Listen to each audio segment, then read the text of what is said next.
La Red de Jardines Botánicos del Caribe y Centroamérica está comprometida con fomentar la colaboración, el intercambio de conocimientos y el fortalecimiento de capacidades entre sus miembros para impulsar la conservación de plantas en toda la región. Con este propósito, la Red Botanic Gardens Conservation International, BGCI, y el Centro Agronómico Tropical de Investigación y Enseñanza, CATIE, se unieron para organizar el taller de protocolos de propagación en Costa Rica.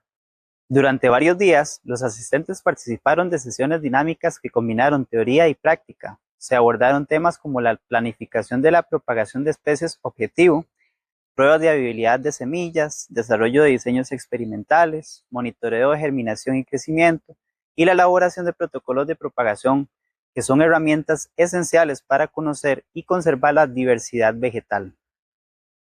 El taller culminó con el uso del Manual de Protocolos de Propagación de BGCI, destacando la importancia de documentar y compartir técnicas de propagación. Desarrollar y publicar estos protocolos es fundamental para la conservación de plantas, ya que promueve la colaboración, fortalece el conocimiento colectivo y evita la duplicación de esfuerzos.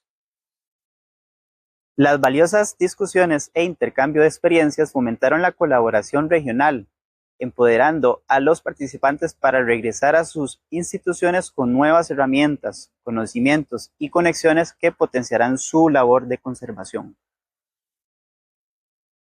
Los facilitadores de Colombia y Costa Rica aportaron una experiencia invaluable, creando un espacio significativo de aprendizaje, intercambio cultural y crecimiento profesional. Juntos estamos construyendo los cimientos para una comunidad de conservación vegetal más conectada y resiliente en el Caribe y en Centroamérica.